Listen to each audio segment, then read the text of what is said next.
पश्चिम उत्तर प्रदेश में भयंकर बारिश एवं ओलावृष्टि के कारण नष्ट हुई गेहूं व सरसों की फसल से किसानों को हुए भारी नुकसान का मुआवजा दिलाए जाने की मांग को लेकर सहारनपुर में कांग्रेस जिला अध्यक्ष चौधरी मुज्जफर अली व महानगर अध्यक्ष वरुण शर्मा के नेतृत्व में कार्यकर्ताओं ने जिला मुख्यालय पहुंचकर प्रदर्शन कर राज्यपाल को संबोधित एक ज्ञापन नगर मजिस्ट्रेट को सौंपा। दिन बारिश रही है, तेज बारिश और तेज हवा के कारण किसानों का काफ़ी नुकसान हुआ है, जिसमें गेहूं की फसल बिल्कुल पकने के करीब थी उसका नुकसान हुआ है, सरसों की फसल पकी हुई थी उसका नुकसान हुआ है और आम पर भी कोहर आया हुआ है, उनका भी हवा से और बारिश से नुकसान हुआ है। हमारी मांग ये है और सरकार भी इस चीज़ को एक्सेप्ट कर रही है कि 30% नुकसान हुआ है, लेकिन किसी किसान का तो 100 के 100% नुकसान हुआ है। आप सर्वे करा लीजिए अपने अधिकारियों से और जिन किसानों का नुकसान हुआ है उनको मुआवजा देने की आज हमारी मांग है कि उनको मुआवजा दिया जाए।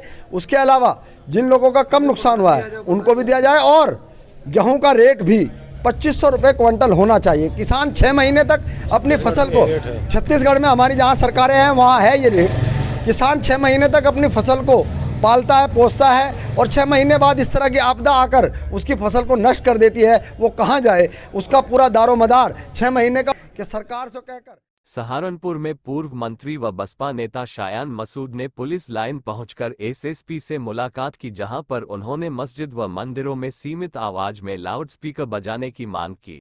उन्होंने कहा कि पवित्र रमजान माह व नवरात्रि शुरू हो चुके हैं और ऐसे में मस्जिद व मंदिरों में एक सीमित आवाज में लाउडस्पीकर बजाने की अनुमति दी जाए।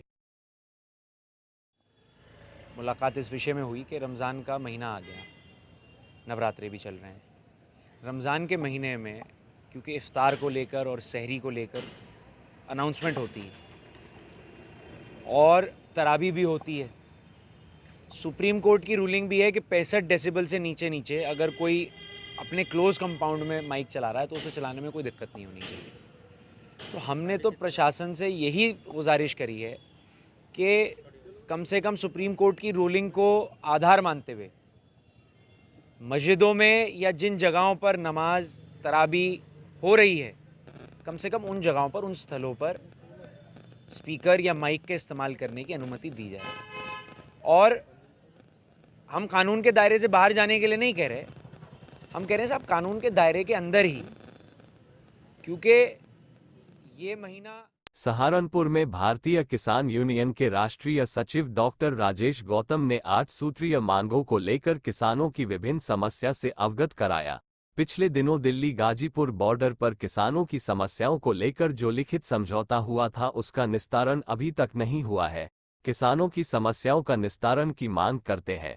इस दौरान इकरार अहमद मंडल अध्यक्ष, अफसा अजमी मंडल अध्यक्ष महिला मोर्चा, चौधरी महक सिंह गुर्जर जिलाध्यक्ष, मोहम्मद अनस, गुलफाम, मोहम्मद अरशद, विनोद गौतम, लियाकत, मोहम्मद इकबाल मलिक आदि मौजूद रहे।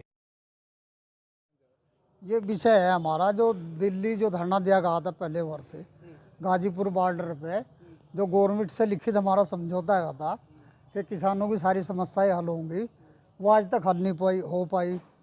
वो हमारी मांग है भारत सरकार से कि वो मांगे पूरी हों।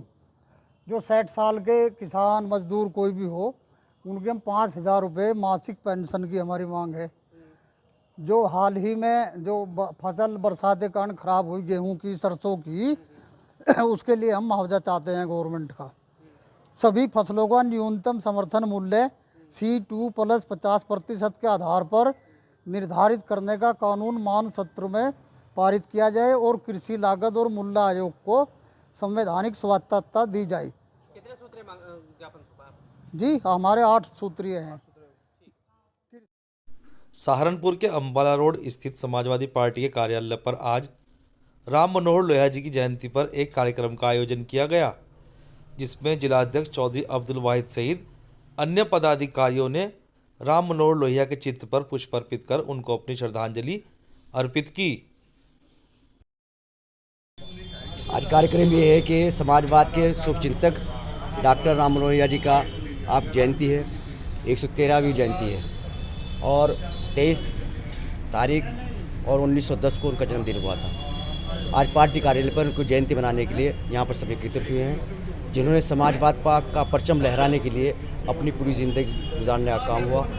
ताकि ये संदेश दे दिया उन्होंने कि समाजवाद यानी कि सब बराबर, कोई छोटा बड़ा कोई अमीर गरीब नहीं, सब बराबर है, ये चिंता उनके अंदर थी।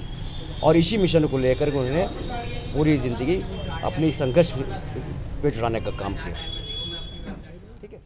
सहारनपुर के Ayesha model junior high school के वार्षिक परीक्षा परिणाम में प्रथम, द्वितीय और तृतीय स्थान प्राप्त करने वाले छात्र छात्राओं को अतिथियों ने पुरस्कार देकर सम्मानित किया गया। इस दौरान स्कूल के प्रबंधक मुजाहिद नदीम, कारी इस्तियाक, दानिश, रूबी, नजमा, शबाना, हया, अर्शी, आयशा, अदीबा, सुल्ताना आदि मौजूद रही। जूनियर हाई स्कूल और आज हमारे इस विद्यालय में वार्षिक परीक्षा समारोह का आयोजन किया गया है, जिसमें बच्चों का रिज़ल्ट अनाउंस किया जाता है और उन बच्चों को सभी को प्राइज़ डिस्ट्रीब्यूशन किया गया है जिन्होंने बहुत अच्छे नंबरों से अपनी रैंक बनाई है और बहुत अच्छी पोजीशन हासिल की है। लगभग कितने बच्चों को प्राइज मिला? लगभग हमारी कोशिश रहती है कि जितने बच्चे कम अच्छे नंबर से पास हो रहे हैं सभी को कम से कम एक क्लास में हम 6 या 7 पोजीशन पर बच्चों को देते हैं, कम से कम एक क्लास में। लगभग हमारे स्कूल में आज जो हमने कैलकुलेट किया है 99.8% हमारा रिज़ल्ट अनाउंस किया है माशाल्लाह, क्योंकि कोविड के बाद ये बहुत अच्छा रिज़ल्ट रहा है। 2 साल कोविड हमारे ऐसे गए हैं, उसके बाद बहुत अच्छा रिज़ल्ट बच्चों ने दिया है माशाल्लाह। जो बच्चे स्कूल पास हो जाएंगे क्या